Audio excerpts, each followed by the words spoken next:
Bismillahirrahmanirrahim. Assalamualaikum warahmatullahi wabarakatuh. Alhamdulillahi rabbil alamin. Anzalal Qur'an hudan linnasi wa bayyinatin minal huda wal furqan. Asyhadu an la ilaha illallah wahdahu la syarikalah wa asyhadu anna Muhammadan abduhu wa rasuluhu ya nabiyya ba'dah amma ba'du. Rabbi israh li sadri wa yassir li amri wakhlul 'uqdatam min lisani yafqahu qawli wala haula wala quwwata illa billahil aliyyil azim. Yang ananda hormati Al-Mukarram Al-Ustadz Rahmat Satria Dinata selaku pengampu mata kuliah Ilmu Lughah An-Nafsi. Baiklah, pada kesempatan ini ananda akan mengulangi dan akan menerang ulang apa yang telah dipelajari selama ini, yaitu tentang psikolinguistik.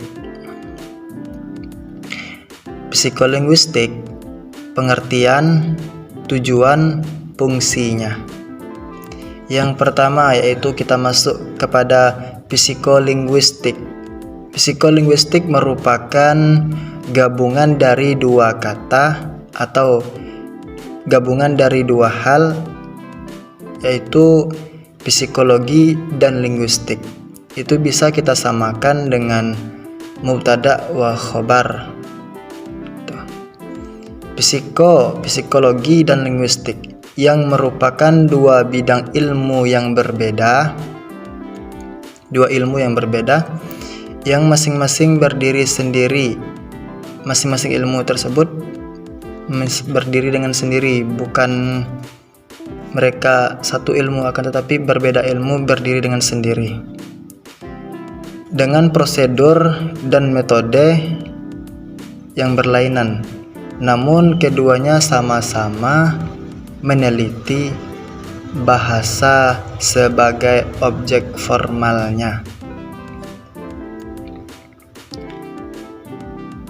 Secara etimologis, istilah psikolinguistik berasal dari dua kata, yakni psikologi dan linguistik. Seperti yang kita tahu, dua kata tersebut masing-masing merujuk pada nama sebuah disiplinan ilmu. Merujuk kepada dua makna disiplinan ilmu.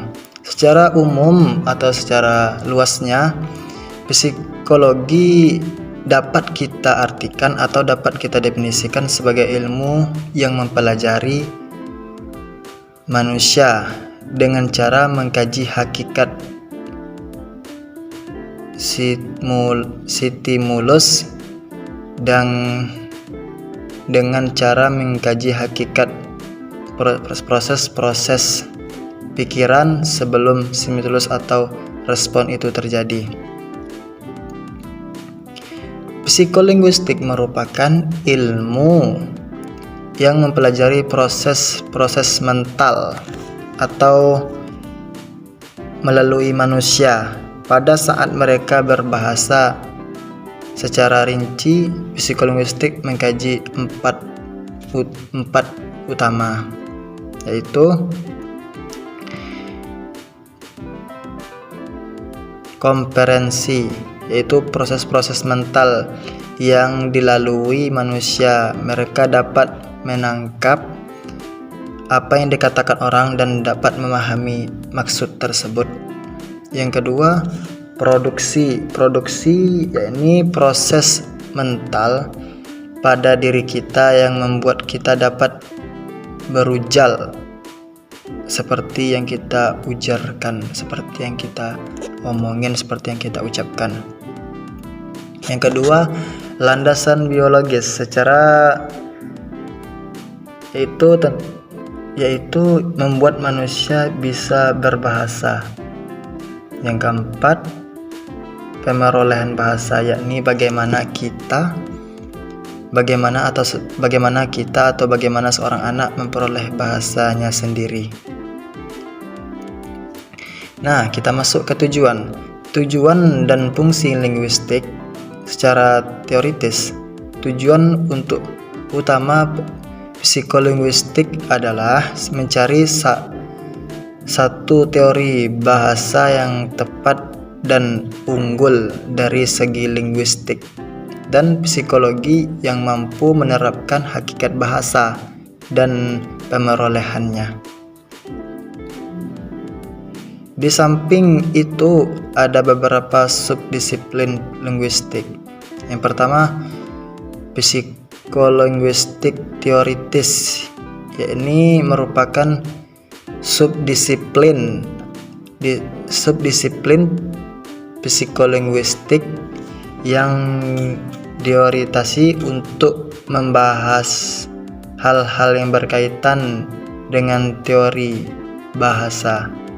Misalnya hakikat berbahasa, ciri bahasa manusia, struktur bahasa, teori kompetensi, dan lain sebagainya. Yang D, perkembangan psikolinguistik. Itu perkembangan psikolinguistik tersebut pada awal perkembangannya, psikolinguistik pada berawal dari pakar linguistik yang berminat pada pakar psikologi. Jadi mulai berkembangnya tuh pakar linguistik itu berminat terhadap pakar psikologi yang bergerak dalam ilmu linguistik. Kemudian kedua pakar tersebut bekerja sama dan muncullah pakar psikolinguistik sebagai ilmu disiplin. Jadi perkembangan ini dapat dibagi menjadi 4 tahap, yaitu tahap formatif, tahap linguistik, tahap kognitif, dan tahap teori psikolinguistik realita dan ilmu kognitif. Jadi dapat kita simpulkan psikolinguistik atau psiko artinya mengkaji mental atau mengkaji tentang manusia, sedangkan linguistik adalah ilmu yang mempelajari bahasa, dari fenomena bahasa, termasuk diantaranya aspek struktur, sejarah, sosial, dan psikologis bahasa. Saya rasa demikian yang dapat saya sampaikan. Salah dan kurang mohon maaf. Assalamualaikum warahmatullahi wabarakatuh.